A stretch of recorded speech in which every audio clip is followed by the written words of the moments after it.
Good evening, ladies and gentlemen.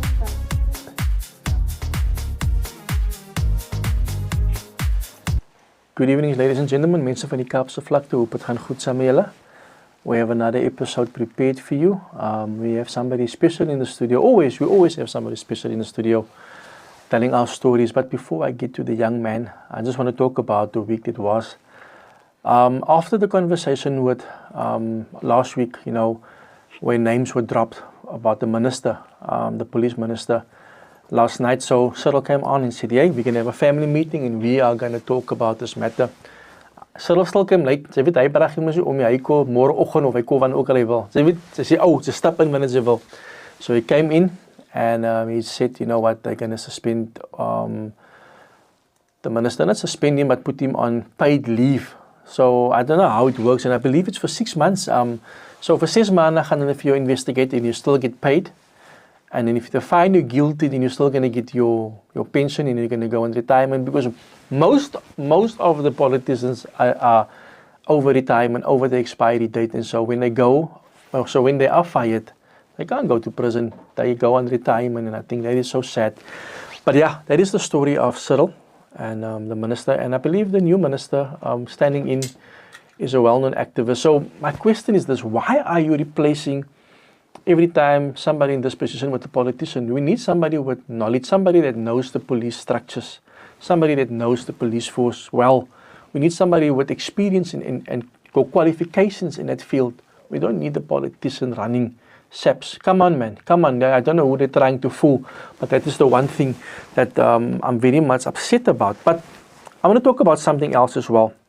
Something that is actually caught our attention, the story of the mother that has been arrested recently, Jaden Lee, Meek's mother. Tiffany weeps as she appears in court for her son's murder. So obviously they did extensive investigation, and everything pointed to her, or there was leads that actually pointed to her, and she was actually taken into custody, and she appeared in court today. I don't know, but I saw a video clip of her where she was appealing for people. This happened already in May, where she appealed to people to talk about her son's whereabouts, or who killed the son. Because remember what happened was, the son came home from school and then he disappeared, and then a few hours later they got his body close to home. So I think it's very sad. Many of you are saying it's another case of Jocelyn. I think parents, you know what, we need to protect our children at all costs. We need to make sure where our kids are at, because if we don't make sure where they're at, people are watching our kids, and we're living in a dangerous time. And so it's very sad. But I've got a young man in the studio with me. He's a school teacher, and he's really young. I know normally I bring up a lot of old men on here and I say they're young, but now I've got really a young man. His name is Jordan Gysman. I believe he's only 25 years old, and he has accomplished so much more. Jordan, welcome to Cape Verde Stories. Thank you so much for having me.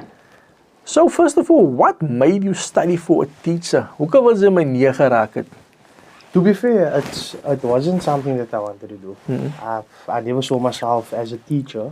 So I was just basically pushed to go and study something, even if it's teaching. Okay. And now I've ended up, I enjoyed it. I'm enjoying it. Yeah. It's one of the things that that I enjoy doing every day. I wake up, I put that energy. Yeah. Tell me, Jordan, you said you had to go study something, but do you think you made a mistake becoming a teacher, or is this your passion? Is this now what you're living for? Look, I always wanted to be something else, I wanted to be a footballer. Okay. Growing up, there's different things that you want to be. Yeah. But it definitely became a passion. Yeah. It became something that I started love doing. And it didn't happen overnight. It happened over time. It's definitely something that I enjoy, and it's definitely a passion. It became a passion. Okay. Yeah. And soccer was part of your upgrowing. You played soccer, right? So... Or should I say football? No, soccer. Soccer. So growing up in Otri, that's the neighborhood, the place, the area I grew up in. Yeah. That was the only sport we wanted to play. Soccer. So you go to the pitch, you come home from school and you go to the pitch and you go play. And that's where, not where I learned to play, but that's also where I learned about life. Yeah. Because all my friends, or a lot of people that I still see, hyper, when you're in Chinatown or wherever, then they greet you. Yeah. And that's where you met them. You know what I mean? So it's much more than a game. But yeah, and then played a little bit on Cape District, Yeah. in Weinberg. Yeah. And then, I Okay. enjoyed it. I enjoyed a lot. And so soccer, so did soccer take you to university? I didn't take me to university, Okay. but it was one of the things that that I actually joined up, and I thought to myself, this is actually where I could take it further. But life and everyone has a different path, you know. Yeah, yeah. So there are people that I played with that Yeah. are currently pro players. Nice. They made a life from the game, Yeah. and I'm grateful that I could spend those years at UWC. Yeah. It was phenomenal. I wish our kids on the Cape Flats could experience that, because there are people that would take it further. So to say. And so when you finished your studies, right? What happened after that? Where did you go to? Did you just walk into the high school, or did you still have to go get your experience? So I finished studying in 2022. End of 2022, I graduated in 2023. Luckily for me, well, I don't say luckily, but I got the opportunity to actually go work abroad for some time. I worked in a city, in a country, Doha. Okay. In Qatar, the country Qatar, the city is Doha. And it was a lovely experience in the Middle East. Nice. I spent some time there, and it's eye-opening, and it's something that I would want everyone to actually tap into, maybe. Or if you get the opportunity to go abroad, it just changes your mind, it changes your perspective, and your whole outlook on things. So that was crazy for me, because I was I was 22 at the time. Okay. So I was young, my first job. Yeah. Do you know what I mean? It was exciting. I'm going to another country. But then also being young, you don't realize that the family aspect, the homely feel. Do you know what I mean? And to go over there, it's brave. You have to be brave. Yeah. Do you know what I mean? It's a step into the real world. Yeah. And I enjoyed it. But there were also challenges, and that brought me home back again. And then I got a ring actually from a principal at the school that I'm currently at, Zikule High School. Yeah. It was the acting principal at the time. Her name was Nadia Anezen. She's the principal currently at Heathfield High. Okay. And she actually called me and she was like, "Look, come check it out. Come, you know." And when I got to the school, I've never been to Zikule High School. Yeah. Right? This is my first time there. Yeah. And I got there and I was like, what am I walking myself into? You know what I mean? Yeah. I'm in the middle of Lotus River, 7th Avenue. Yeah. There's nothing. Like, what am I doing here? Do you know what I mean? And done the interview, and school started the next day, and got the post. Not even something I studied for, because I'm majored in English and life orientation, but I'm currently teaching history, and the rest is history, as you would say. But fell in love with the place, and and it's been. So now listening to your story, I would assume you come from the perfect family, the perfect background where you had money, your father gave you money to go study, you know, because many times on the Cape Flats, when you do well or when you just do a bit differently, people automatically assume you had it easy. Tell us more about your upbringing. Look, and that is kind of accurate, that statement, because people think that, you have it all, or you have this, especially in our colored communities. There's like this whole stigma around that. Do you know what I mean? Like, you must be happy for your neighbor, man. Yes. You know what I mean? And that's something that I want to spread as well. Anyway, coming to that, I was pushed. My mom, it was a struggle for my family. Growing up, my mom and my dad were separated. So there were challenges. There were things that were there, or obstacles, I should say. But I'm grateful for it, because it made me the person I am. And I applied for varsity. The first year was tough. And then second year, got the chance, got NSFAS, funding, I could, you know what I mean? So it was a different experience for me. So there are opportunities out there. It's just how much you want it. And you should actually go and find it. And you would say we just have to work hard, because a lot of us don't understand the concept of working hard, because like you said now, you didn't get it easily. You know, you come from from a home where your mother, where you live with your mother, and like any other mother, she tried to give you the best. There wasn't always everything at home, right? Because we all come through that, but it was up to you to take that opportunity. Also on that point, yes, I had a single mother, but my father's family also played a role. You know what I mean? Awesome. And it's nice because I had different backgrounds. You know what I mean? I could go to 2 different homes. It was different cultures. It was nice, and that made me the person I am today. But it was tough. It was difficult growing up. And there are kids that grow up without their fathers. And someone actually told me this, because someone with a similar background also grew up without a father. You don't realize it as a kid. When you don't have a parent there. I don't want to say father, but when you don't have that parent there, you realize it when you're older, when you have your kids. You know what I mean? So if you have that opportunity to be that person for someone, step in and help them out. You know what I mean? And it's all love, my side. And now with all this experience that you have with growing up and the challenges you went through, you now became an educator at Zikule High School, where many of these youngsters come from a similar background as you, because remember, you know the area very well. You are from the area. How would you say, how does that experience make you cope? Because obviously you know, you are obviously streetwise as well. Listening to what we spoke about earlier on, you know the streets. How do you work with these youngsters? How do you motivate them? One of my pillars, or one of my, and they probably are out there listening to this, but one of my things that I stand by is they are human beings as well. You know what I mean? Yes. So, and this is my philosophy throughout. Sometimes you have to give to get. You know what I mean? And that's like question marks around that, because as teachers, you feel like kids are inferior to you. They're like little kids. You know what I mean? I encourage people, give them a little bit of respect. Give them a little bit of love. Something that stood out for me was like kids, like especially on our communities, our Cape Flats. There's a very thin line.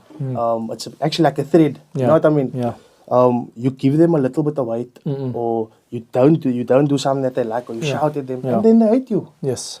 But you give them a little bit of love, and then they love you. You're the best person ever. You know what I mean? So there's that balance where you need to find, and that's been my approach. Just trying to find that balance, trying to be a better person and educator as well.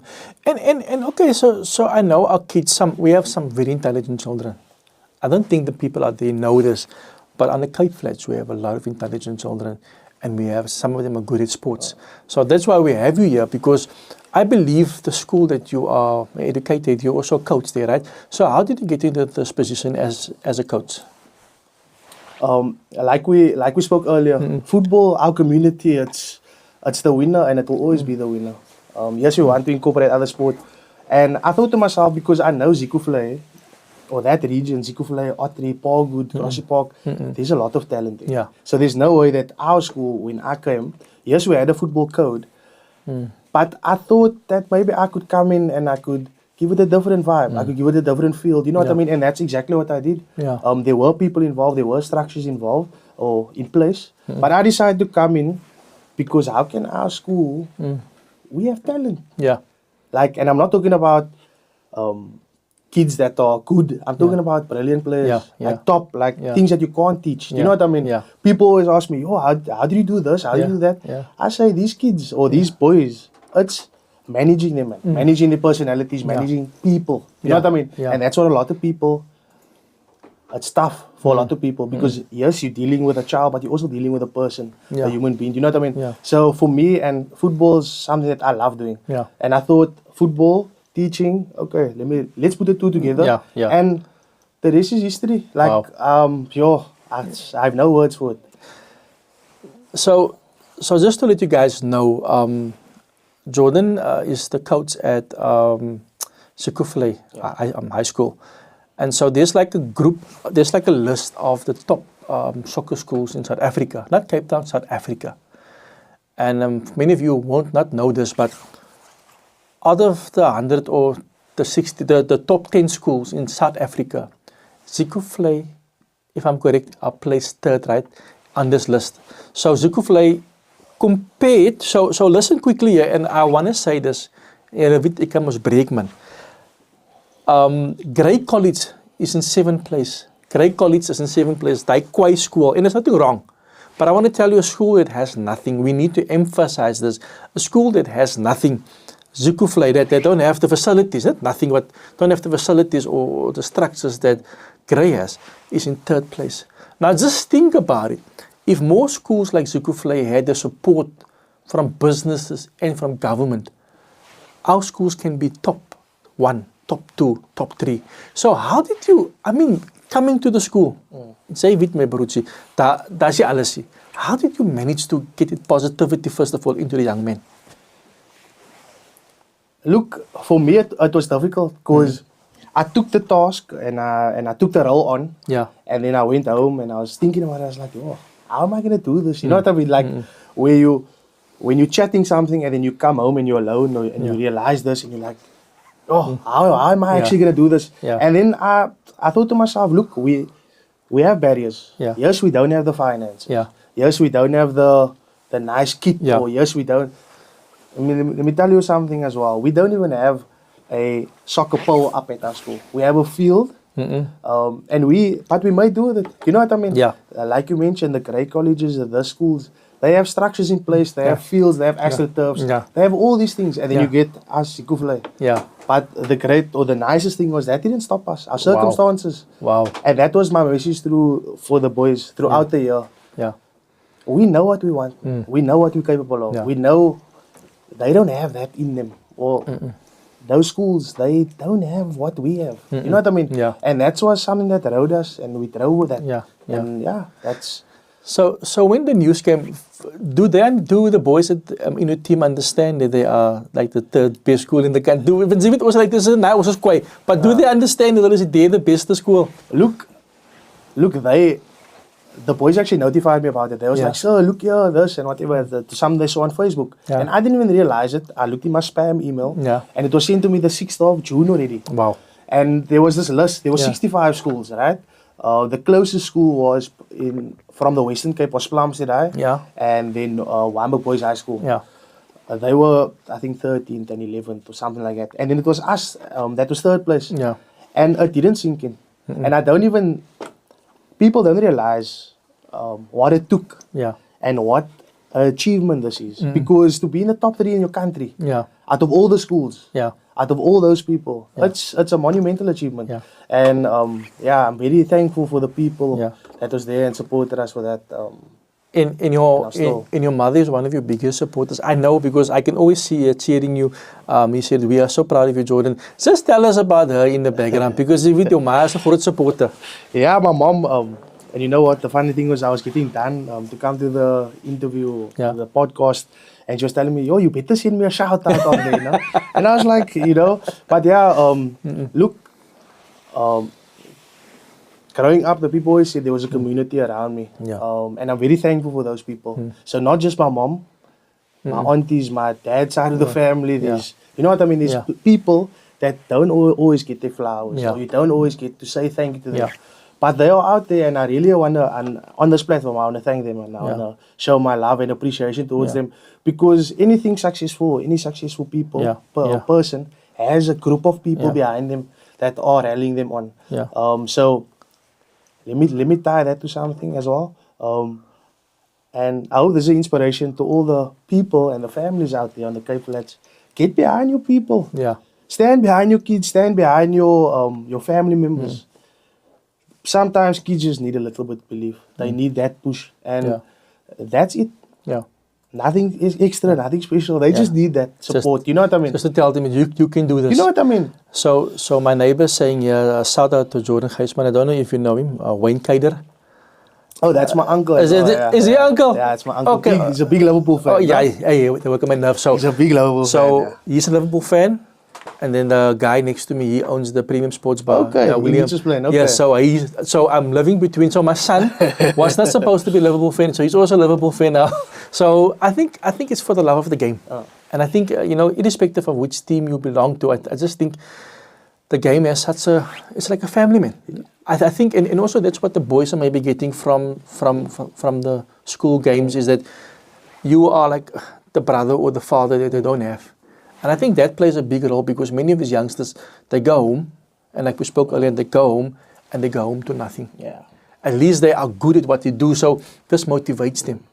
You know, where do you see these boys in the next 2 years? They are under 19, right? Yeah. So this is obviously their last or second last year at school. A funny thing is, sorry for the quote that I always use, but a lot of them are actually 14, 15, 16-year-olds. And they're playing in under 19 against under 19 boys. Yes. Wow. So, and a lot of people don't know this. We were actually one of the youngest teams at that tournament. Yeah. I had a boy. He was in grade 9. He was one of the youngest in my team. He was 15 years old. Yeah. And he was one of our top players. You know what I mean? He was someone reliable, someone. So not just a year or two. I have them for another 3 to 4 years. You know what I mean? Yeah. So I can keep on molding. Yeah. You know what I mean? I can keep on building. I can. You know. Yeah. So yeah, like I said earlier, this is the tip of the iceberg. There's much more to come. And I know you asked me a question, where to next, or what's coming in the future. There's certain things that we want to do. I'm currently trying to work on something. I would like to take these boys out. You know what I mean? Out of where we are at the moment. You know what I mean? A small tour, something like that. That's my vision. That's something that I would love to do. So that's something I'm working on. That's my next project.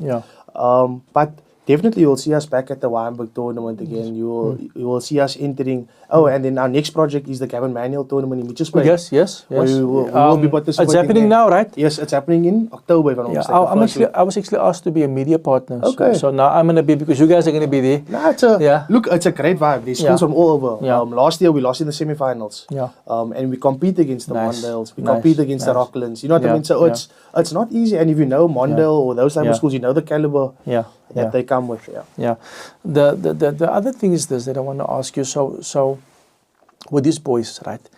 They don't have to be soccer boots. They don't have to be kids and stuff, right? I saw it. My son also plays like rugby, and I see sometimes these boys come with broken boots. You know, what is it that communities can do to help these boys? Because the desire is there to play. The opportunity is there now to play, because they are now third, and other schools are going to come for you guys now because they want their place. And obviously you guys are still going to climb. So I believe you guys may be being second or first in the next couple of months or years. But what is the challenges? What is your biggest challenges with the boys? Look, the biggest challenge, Cape Flats, where we come from, is always finances. You know what I mean? You want to do so much things, but you can't because you don't have the finances. But I told myself that's not something that's going to stop us. A gentleman approached me a couple of weeks before we entered the Weinberg tournament, and he said to me, I see you fundraising and you're going crazy about getting funds in to enter your boys, because it was expensive. To enter the tournament was 12,000 rand per team, and that's, people say, oh, that's expensive, and that's the general price of entering teams in the tournament at the moment. You remember, it's referees, it's fields, and the boys got a meal. It was top experience, you know what I mean? So it was pricey. And I'm a teacher. I don't earn a lot of money, you know what I mean? That's the reality. So I kind of had to tap into people, family, get fundraising, doing certain things, and that's what we done. So like I said, that community, and one of the main things that I didn't want to do is I didn't want to go and tell a kid, listen, you need to give this amount, otherwise you can't play. You know what I mean? That should, finances, and I tell this is my feeling towards everything, friendships and people that I'm with. Finances should never stop you from doing something. You know what I mean? Like, for example, you want to go out and have a coffee with someone, and you don't maybe have the cash. Invite them and tell them, look, I can't, can you sort me out? You know what I mean? Yes. That's who we're supposed to be. We're supposed to help one another. We're supposed to step in. So, like I was saying, there were people that helped a lot. The community also stepped up. There were parents that played their part as well.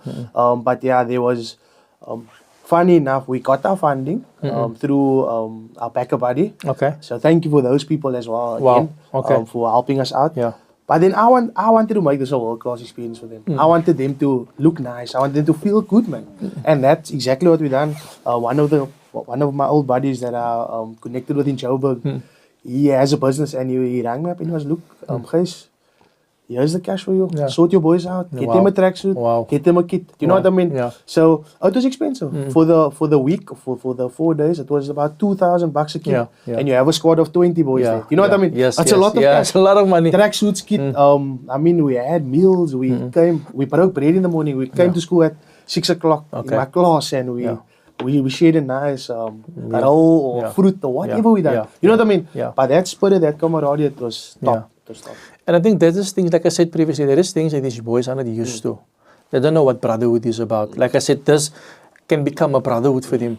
And like you will always hear that you know, when you look at men from the Cape Flats, or when you look at the statistics, we are the top one for alcohol abuse. We are the top one for gender-based violence, all these type of things. But I think it's things like this that changes that narrative, but also the importance of people in the community, of parents to see. I mean, you shouldn't have done a fundraiser. We should have just known, okay, there's something happening, we should come in, we should contribute. I think the community also needs to realize we all play a role, and there's the saying that your child is my child. I think in an area like Lotus River, these boys can easily become a gangster. They can easily become a statistic. I said the other day that yes, Benny McCarthy is good, but he had his time.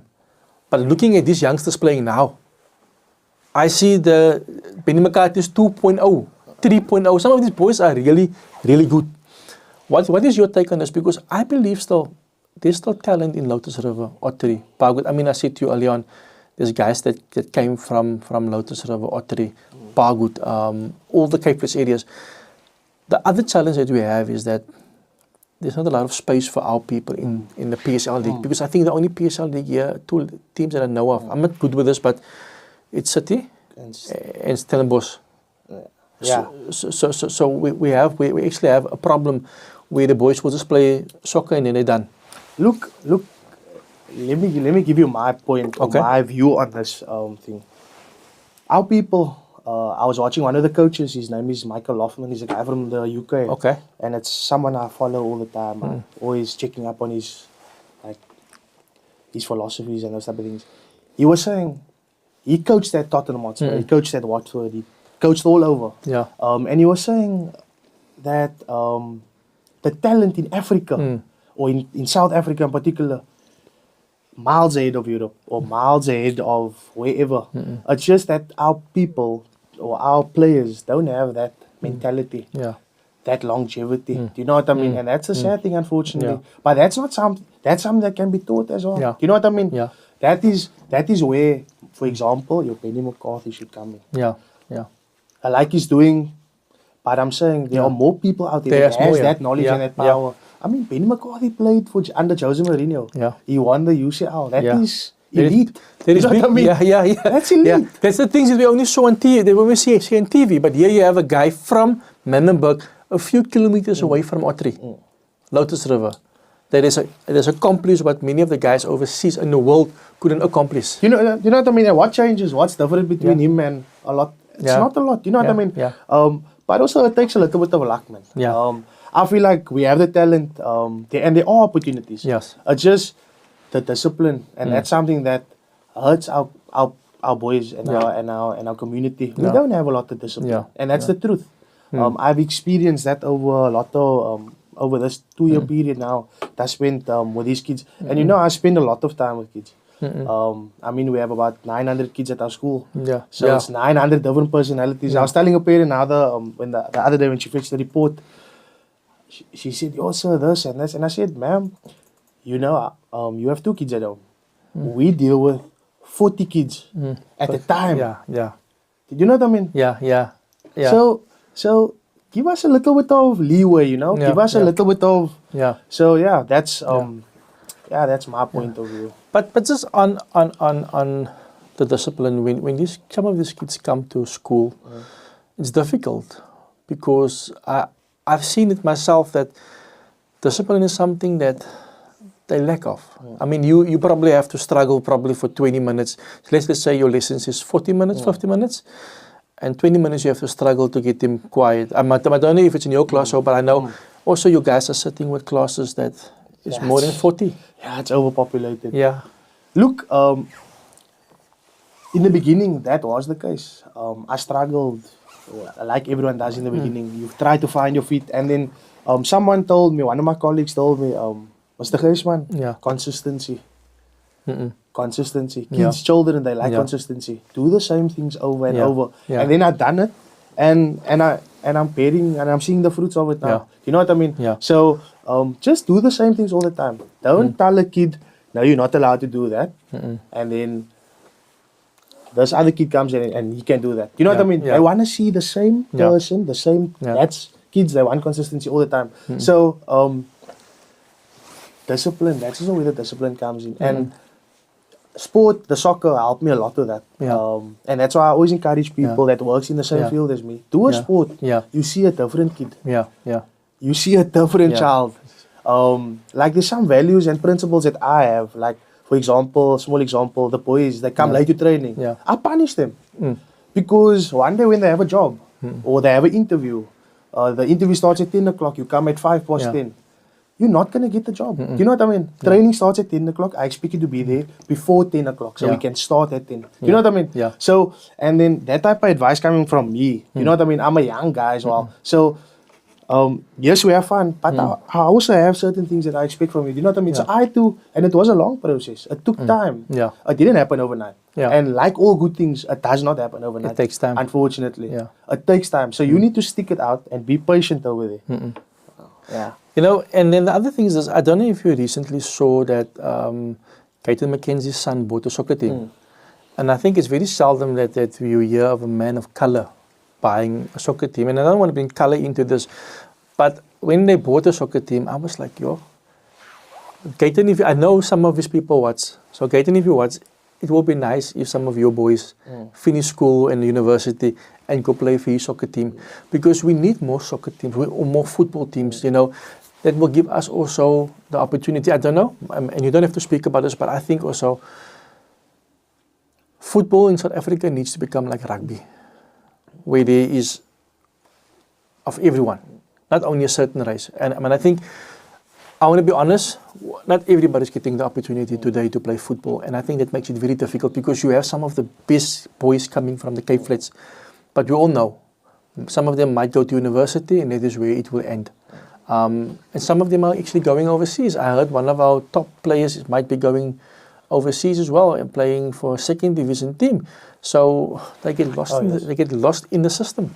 Look, also when I was at UWC, right, being a colored boy from Cape Town, right, remember, there are people from different provinces, Eastern Cape, they come from the Northern Cape, they come from wherever. And what I didn't realize, and that's where the experience comes in, that these people, they come here and they don't book that bus trip, that return ticket. Okay. Do you know what I mean? That was their mindset. Yeah, they came here to come, they're going to win. They're going to make sure that they get into that team. And that was the case. Whereby for me and my brother that I was with me at the time, we were just happy to be there. You know what I mean? We were part of the team. You know, and eventually we fell out, right? But they wanted it more, man. They wanted they had that, there were people from the outside that wanted it more. And that's where I feel like our colored people fall short. We don't want it that much. And also another university story, I was registering. And then this guy, he was also from, I think he was from Durban or somewhere. And he came here and he was alone. And he said, this is his name. And they couldn't find his name. And then he said, okay, search this name. And he said, that person, and the lady asked him, show me your ID. And that person was like, but this is not you. He said, no, he's not coming, but I'm going to take his place. You know what I mean? They desire, man. They wanted more. You know what I mean? And that's what I would like our people to have. Desire. You know what I mean? Yes. No, 100%, because you are right. It's like almost we give up too soon, man. We give up on ourselves. And because we give up on ourselves, we don't really, reach that dreams and our goals. And our full potential. Well, there's a lot of potential. It's scary. You know what I mean? We should be nurturing this potential, you know. So growing up, right? Did you have anything else like you want that you had in mind because I know many of the guys in Ottery were into cars, maybe spinning. Did you have anything else? Because I'm just trying to figure out, you know what, this must be your calling.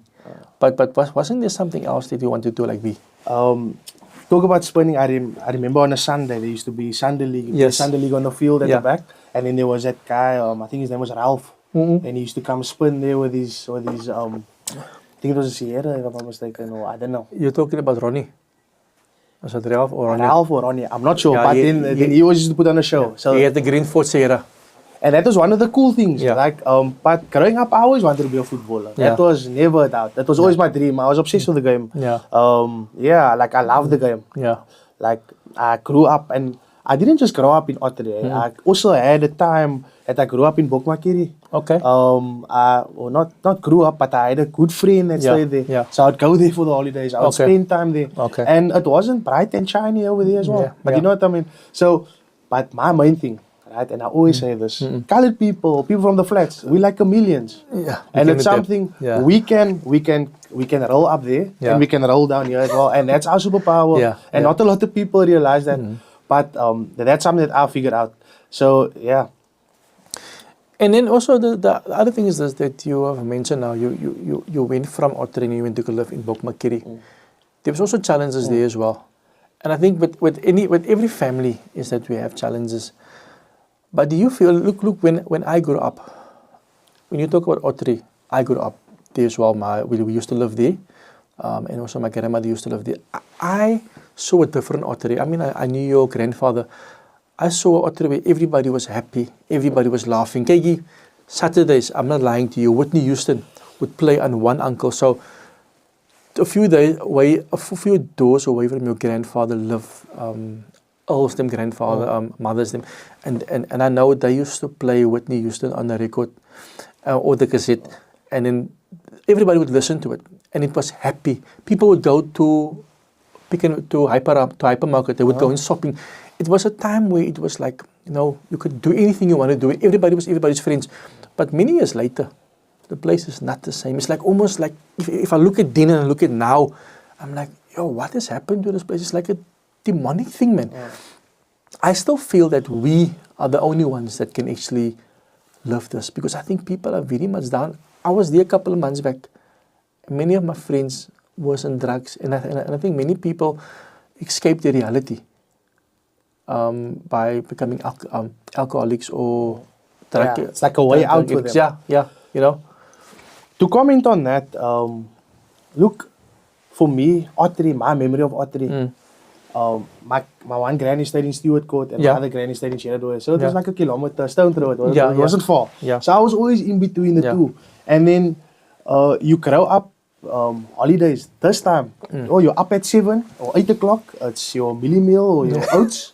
And then you go play outside. Yeah, you know what I mean? And that's where your friends are. You play dribblers. Yeah. You play whatever. Yeah. Soccer, whatever you do. But now it's like you said, I agree with you. It's totally different. And I mean, you see kids that's 12, 10 years old smoking cigarettes. And that's like, to me, that's like crazy. Yeah. You're supposed to be being a kid. You must be a kid, Go enjoy yourself. Yeah. You know what I mean? Yeah. And this is something that I realize with the kids. Because I teach LO as well. So I teach history and I teach LO. Okay. And then these kids want to be kids. Yeah. They want to play games. They want to do those things. But it just takes a little bit of you and effort. Yeah. So, unfortunately, it's Ottery or where we come from is not the same. But we have, like you said, we have that power. We can change it. I mean, just last year, and we spoke about this as well, a young boy of 21 lost his life. I think also earlier the year, a gentleman was on his way to work. He went to go work for his family and he was killed. And I think last week I was in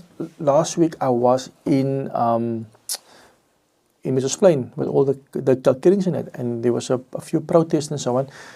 And I could see it, man. So what's happening in Ottery is happening in Mrs. Plain, it's happening everywhere. But I can also see how this affects our people. Now, you working with the children, it obviously affects them as well. They don't know what's wrong with them. They don't know, they're traumatized. I mean, they come to school. They're seeing their mother being stabbed over the weekend. They're seeing their grandmother being killed or their father being killed. How do I feel that the schools are not equipped to do it, because, I mean, you have a class of plus 40 children. How are you still dealing with that as well as an educator? Yeah, it's tough, man. All around, because these kids come from different homes. Yeah. It's different people. And sometimes I'm like taken back because I'm not used to that. You know what I mean? Yeah. The kids have trauma. There's a lot of trauma.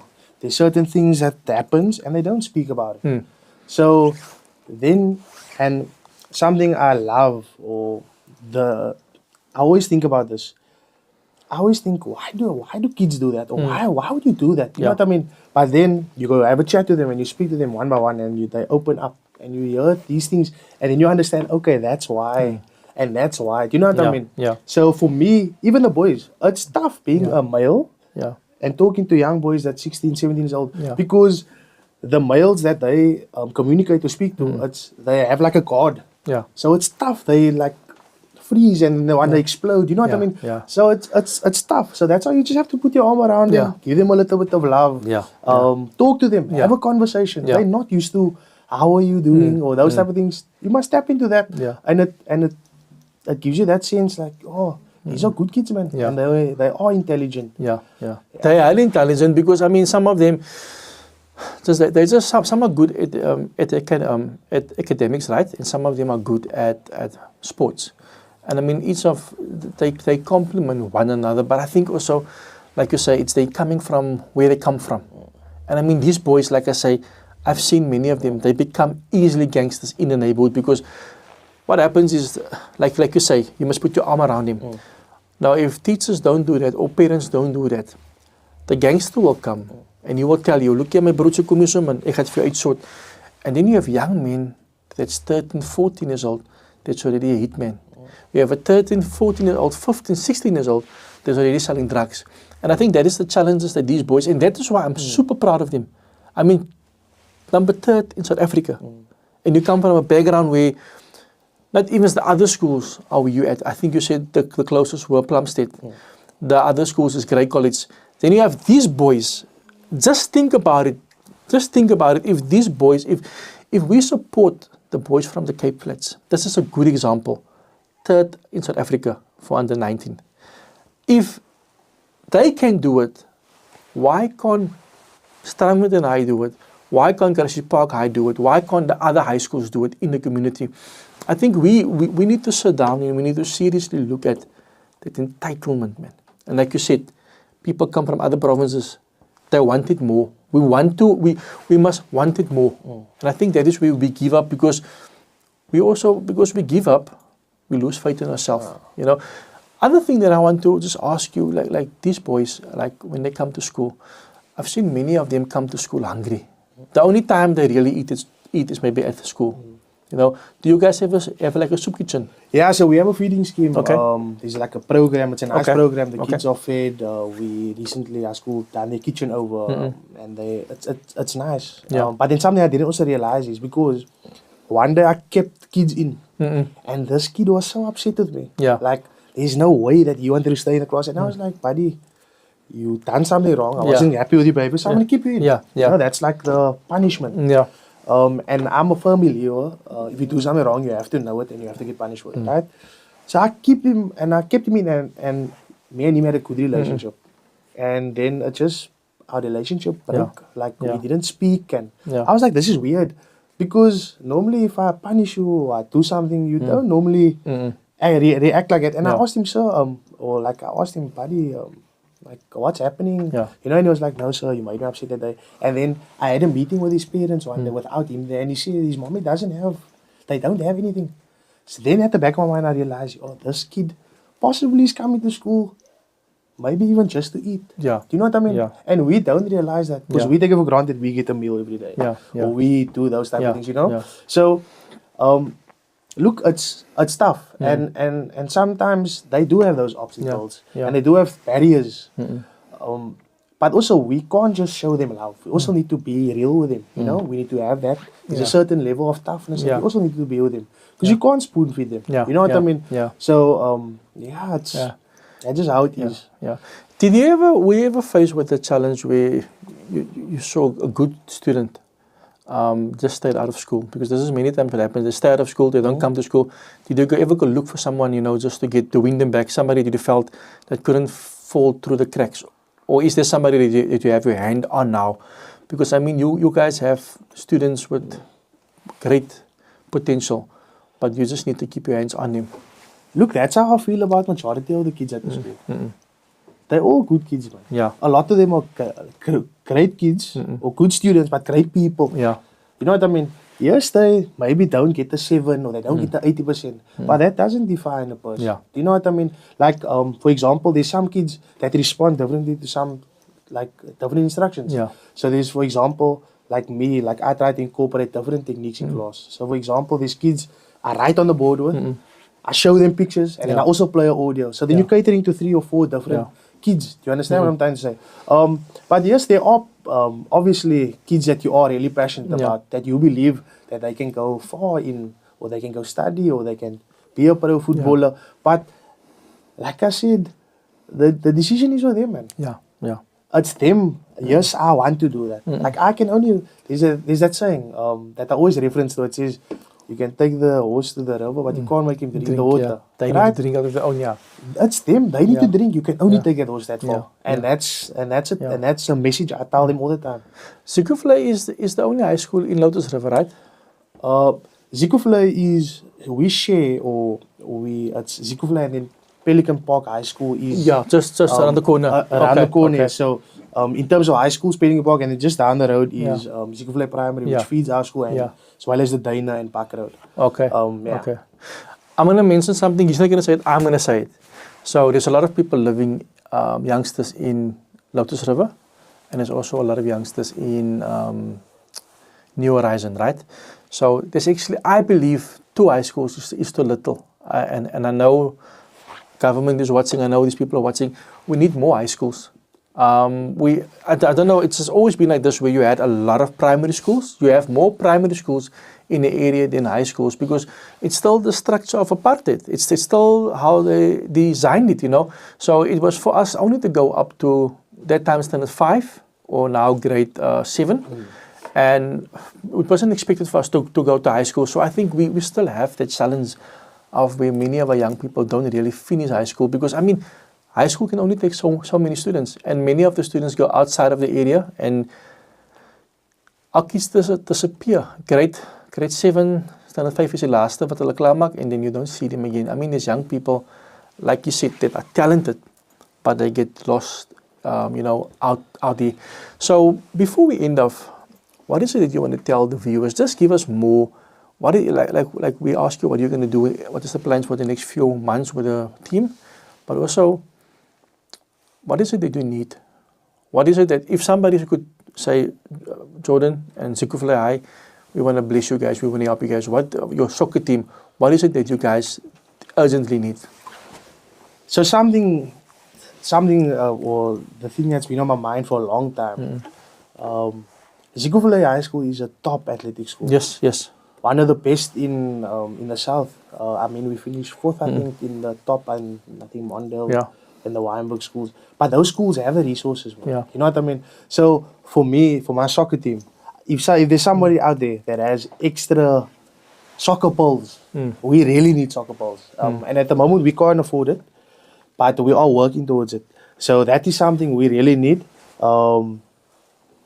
But yeah, I mean, if there's an uncle out there that works with metal or steel and galvanizes things, and you can make us, my phone is open, our doors is open.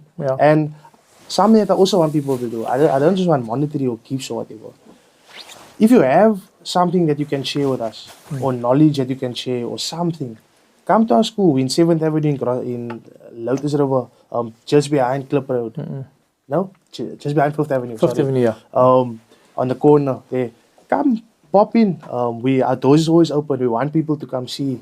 We want them to come share with us. So yeah, that's it. And is this for now soccer poles? And I mean, there is something. How's rugby? How's rugby on your school? Rugby is something that we tapped into. Me and a colleague tapped into. But we don't have, like, I played school rugby, but I never played at the level where I can share knowledge and give advice. She's also very passionate about rugby, but we didn't have that skill set. Do you know what I mean? So it's definitely a code that we're working on for the future, and something that we want to take forward. And we did have a rugby team last year, but the bulk of the boys just fell out. So it's something that we want to reintroduce. Yeah. And you know what the nice thing is now with the soccer, we have a team and we have success. Now the whole school wants to play soccer. You know what I mean? Now everyone's like, and I'm like, come. You know what I mean? So we are busy with our structure. We're busy sorting out, and everyone gets a place. Yeah. So short term, soccer balls. Yeah. Long term, AstroTurf. Okay, Mr. Mackenzie or whoever, if you're out there, I see you doing it for other people. Yeah, So you can maybe do it. one day you can do it for us. So there's two Mackenzies. So there's Gaten Mackenzie, and then there's the MMC for local for Cape Town is also Ricardo Mackenzie. So it's first come, first serve. That's why I said Mackenzie. I didn't specify which one. Thank you. Yeah, that's, So somebody just asking me about the quote on your arm and the quote on the board, conquer the devils with a little thing called love. What is the meaning of that quote? For me, it's special. So one of my dad or my grandfather, their favorite artist was Bob Marley. It's a quote from Bob Marley. Okay. And it's someone whose philosophy that I really love. You know, if you read it, it might be a bit confusing, but give a little love to those people, man. Yeah. You know what I mean? There are people that's gonna be, you know, that want to cause harm with us, but give them a little love. You know what I mean? Kill them with kindness, and that's how you're gonna win them over. You know what I mean? Yeah. So yeah, that's what it means to me. Yeah. So those little devils, kill them just with give love. them a little bit of love. Yeah. There's a reggae song, I think it's UB40. Was it UB40? It's the small axe that chop down the big trees. And it's very powerful because some guys will come with their jigsaws and whatever and they will cut down the trees, but it will just take you long. It was just the jigsaw, chainsaws. It will take you long to chop with the axe, but you will get eventually. You will get there eventually. And I think that is what you guys are doing. You guys are playing in a league where you guys are not so equipped and so blessed like other teams, but you guys are doing it. And I think this also now showing the school that, you know what, we are doing what we have. We're making do what we have. Because the thing is, at the end of the day, you have youngsters that has a desire, and you have yourself that has the fire. Is there other coaches that's also assisting you, other people within the team? Yes, there definitely is. One of my assistant coaches, Emmanuel Gubo, he's probably watching this as well. He's also part of our DCAS team that's at our school. Okay. They help and assist, and they do the feed. They feed the kids. And extra program. He's been a tremendous help. Awesome. There are many people. Ms. Goliath, our principal, she's always supporting us, and all the staff at Zikule High School, and then also my colleague that's always down. There's like a group of us that's always like, you know, we want to push. We want our school to get better, man. In terms of sport and those type of things. So yeah, there's special mention to them as well. There's always people that want us to put us in the right direction. Lastly, how does gang violence affect the school or the running of the school? Gang violence, look, it will always be there. Yeah. Do you know what I mean? Like you said, small X, big tree. Yeah. So I'm a small X at the school. Yeah. There are people also, but if we all come together and we have that same goal, eventually we will drive it out. Yeah. Eventually. There's gonna come a point where and it might not be now, it might not be tomorrow, but there's gonna be a switch, and I believe that. Yeah.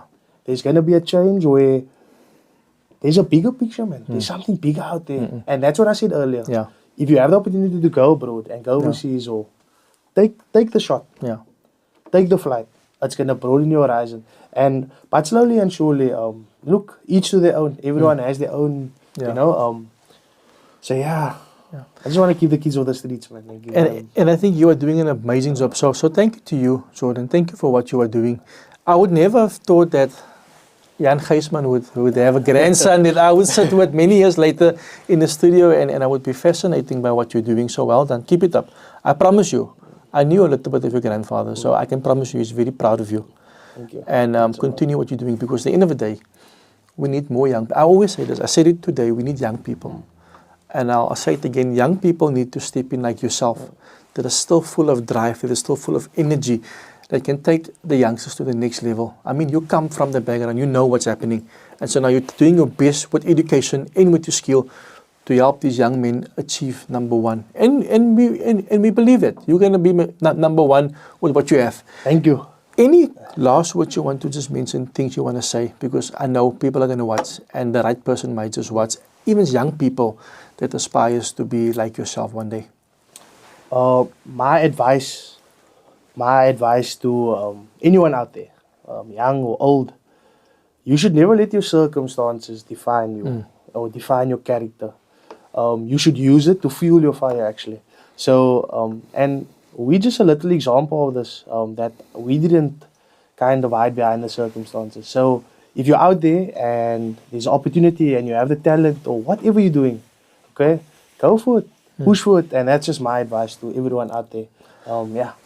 Cool. Jordan, there's a lot of messages coming in. Let me just read some of the messages before we go. So, Silla Fortuin say, Mr. Mackenzie, we would love to hear from you. Our soccer pulse. Mr. Mackenzie, all two Mackenzies, please. And then when David's, they need funding, kit boots, mostly love, pay it forward. So I would say, like we mentioned, some of the guys that has made it in life, go make it. And if you are from Lotus River, go back, just go say hello to them. I know some of my friends are on here that are from Lotus River. Go say hello to the youngsters there. Go and support the youngsters. Just on that point, when I was approaching sponsorships and people to sponsor us, look, I know people, it's tough and it's difficult. Yeah. But I was sharing this with a friend of mine. Imagine, because we won that tournament, and the guy that sponsored us, his company's branding was there. You know what I mean? Yes. So now imagine, for example, Kasim's Voices. They sponsored us. Yeah. And their logo was there. Yes. Imagine Kasim's Voices winning the Weinberg tournament. Yeah. You know what I mean? That's a picture that I wanted. That's something that I wanted. You know what I mean? But still a shout out to our sponsors. The doors open. We have people. We have new opportunities. So if you're out there and you're willing and able, you can. That's a shout. Yeah. Why not? I mean, we have some of our guys having their own businesses. I mean, like I say, Kasim Voices. Or GP tires or something. You know what I mean? GP tires, Giriman tires. You know what I mean? Something cool, man. Even Vodacom, Cell C, MTN. This is a good opportunity, you know. And then also your mom says, can we, as a super sports school, can we help Zikule High with soccer poles? Okay. They are number 3 and they have no poles. And then so proud of you, good stuff. Joseph says Joseph Jacobs worked with this guy, really awesome boot. And then, this guy with the Manchester United. Are you Liverpool or Manchester fan? Me, I'm none of the above. What are you? Proudly, I'm an Arsenal fan. I'm a Gunner. You're a Gunner, okay. So my time is coming. Yeah. Okay, so here's a lot of good messages coming through. I want our government to please look into this Western Cape Education Department. This is, you know what? This is what we want on our show. This is what we want to talk about. Young men like this doing the things for the community. But we need to motivate them. Motivate them by supporting them, giving them a hand, a helping hand, because it's difficult. These kids don't know, you know, they go through the most difficult times in their lives, right? Gangsterism, drugs, or abuse, all these things. Just being themselves on the soccer field can change their lives. They can be the next Ronaldo. They can be the next Benny McCarthy. I mean, I've seen guys that I think, and Benny, all respect, that's going to be good as you and maybe better than you. And that is what we want. Always improvement. That is what I see. So, definitely. Thank you so much. Yeah, thank you so much. And thank you for being here. All the best.